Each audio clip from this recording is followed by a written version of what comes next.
Hello everyone. তো আজকে তোমাদের বেঙ্গলি টিভি সিরিয়ালের অডিশন প্রসেস এবং অডিশনের পরের প্রসেস এবং অডিশনে সিলেক্ট হওয়ার পর আর কি করতে হয়, তাছাড়া বেশ কিছু ফেমাস টিভি সিরিয়ালের ডিরেক্টরের নাম, বিভিন্ন কাস্টিং ডিরেক্টরের নাম বলবো, যেমন ব্লুজ প্রোডাকশন হাউসের কাস্টিং ডিরেক্টর, তাছাড়া নতুন নতুন সিরিয়ালগুলি কোন কোন প্রোডাকশন হাউস তৈরি করছে ইত্যাদি। তাছাড়া ফেমাস কয়েকজন কাস্টিং ডিরেক্টর যারা বিভিন্ন ওয়েব সিরিজ এবং সিরিয়ালের জন্য প্রায় সময় বিভিন্ন অডিশন আপডেট দিয়ে থাকে এবং জি বাংলা, স্টার জলসার বিভিন্ন সিরিয়ালের অ্যাক্টার্সদের বা সিরিয়ালের হিরো হিরোইনদের কাস্ট করে থাকে। তো তাদের নাম অডিশন আপডেটগুলি কোথায় পাবে, এই সমস্ত কিছু তোমাদের বলবো। তো তোমরা সম্পূর্ণ ভিডিওটা দেখবে। So let's start.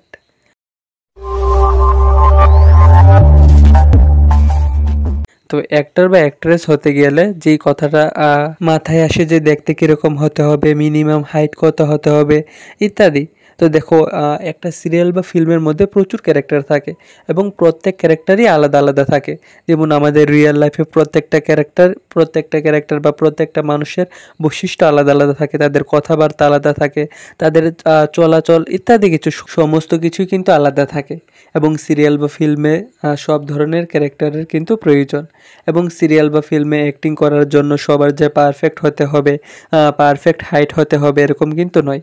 হ্যাঁ, তোমার অভিনয় একদম পারফেক্ট হতে হবে।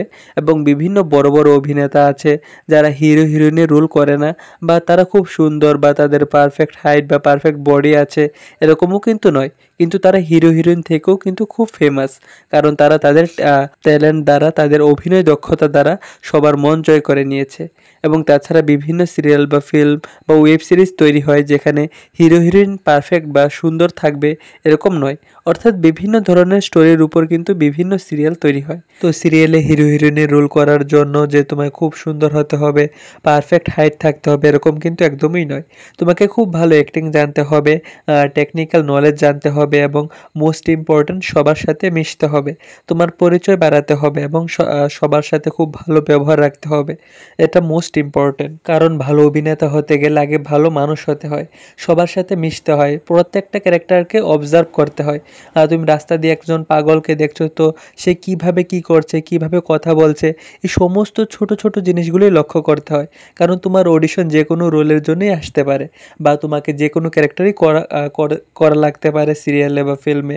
তো তোমার এই সমস্ত ছোট ছোট জিনিসগুলোই লক্ষ্য করতে হবে, তাহলেই তুমি একদম পারফেক্ট এবং খুব ভালো অভিনয় করতে পারবে এবং একের পর এক কাজ পেয়ে যাবে। এবং অ্যাক্টিং, শুটিং, ক্যামেরা অ্যাঙ্গেল অর্থাৎ টেকনিক্যাল বিষয়, ক্ল্যাপবোর্ড ইত্যাদি টপিকের উপর এই চ্যানেলে ভিডিও বানানো আছে, তোমরা গিয়ে দেখে নিও।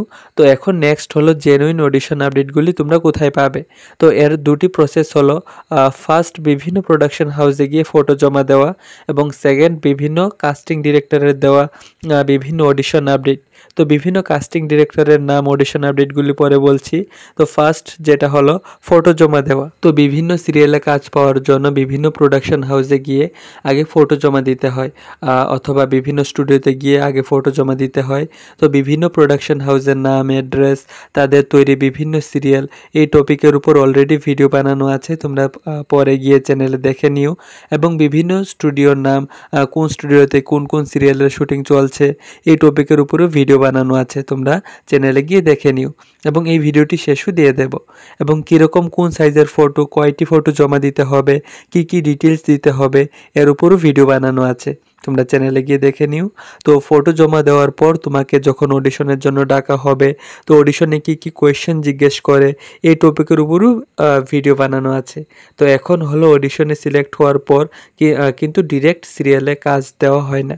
যদি ছোটোখাটো রোলের জন্য অডিশন নেওয়া হয়, তো সিলেক্ট হওয়ার পর ডিরেক্ট কাজ পাওয়া যায়। কিন্তু বড় ধরনের রোলের জন্য যদি অডিশন নেওয়া হয়, তাহলে অডিশনের 3-4 জনকে সিলেক্ট করা হয় যারা ক্যারেক্টারে ফিট হয় এবং খুব ভালো অভিনয় করে। তো কয়েকজনকে সিলেক্ট করার পর তাদের আবার টেস্ট নেওয়া হয়, যেটা লুক টেস্ট এবং স্ক্রিন টেস্ট।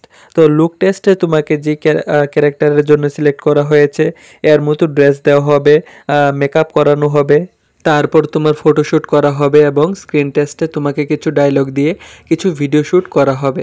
তো এই লুক টেস্ট এবং স্ক্রিন টেস্টে যে সিলেক্ট হবে, তো তাকে নিয়েই সিরিয়ালের শুটিং স্টার্ট হবে। এই হলো সিলেকশন প্রসেস। তো নেক্সট হলো বিভিন্ন ডিরেক্টর এবং কাস্টিং ডিরেক্টরের নাম, তো এসভিএফ প্রোডাকশন হাউসের সিরিয়াল যেমন অনুরাগের ছোঁয়া, তুমি আশেপাশে থাকলে ইত্যাদি সিরিয়ালগুলি ডিরেকশন দিয়েছেন ডিরেক্টর অনুপম হারি।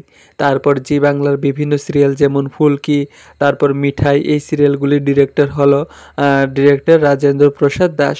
তাছাড়া বিভিন্ন কাস্টিং ডিরেক্টর হলো এসভিএফ এর কাস্টিং ডিরেক্টর সন্দীপ চ্যাটার্জি, তারপর ব্লুজ প্রোডাকশন হাউসের স্নেহাশিস চক্রবর্তী, তারপর আরেকজন কাস্টিং ডিরেক্টর পুনম ঝা।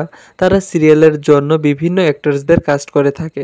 তাছাড়া প্রায় সময় বিভিন্ন অডিশন আপডেটও দিয়ে থাকে এবং বিভিন্ন সিরিয়াল এবং ওয়েব সিরিজের জন্য বিভিন্ন অ্যাক্টরসদের কাস্ট করে থাকে এবং অডিশন আপডেটগুলির উপর এই চ্যানেলে ভিডিও বানানো আছে। তাছাড়া আপডেটগুলি তোমরা কোথায় পাবে তার উপরও এই চ্যানেলে ভিডিও বানানো আছে এবং আরও ভিডিও নিয়ে আসবো। তো তোমরা গিয়ে চ্যানেলে গিয়ে দেখে নিও এবং চ্যানেলটিকে সাবস্ক্রাইব করে রেখো। তাছাড়া কোন প্রোডাকশন হাউসের কোন কোন সিরিয়াল তৈরি করছে, যেমন ব্লুজ প্রোডাকশন হাউসের জগদ্ধাত্রী, গীতা এলএলবি এবং যোগমায়া, এই সিরিয়াল তৈরি করছে ব্লুজ প্রোডাকশন হাউস বর্তমানে। এবং এসভিএফে তৈরি সিরিয়ালগুলি হলো তুমি আশেপাশে থাকলে, অনুরাগের ছোঁয়া, ট্যান্ড সিনেমা প্রোডাকশন হাউসের তৈরি বধুয়া ইত্যাদি। এই টপিকগুলির উপর ডিটেলস ভিডিও বানানো আছে, তোমরা দেখে নিও।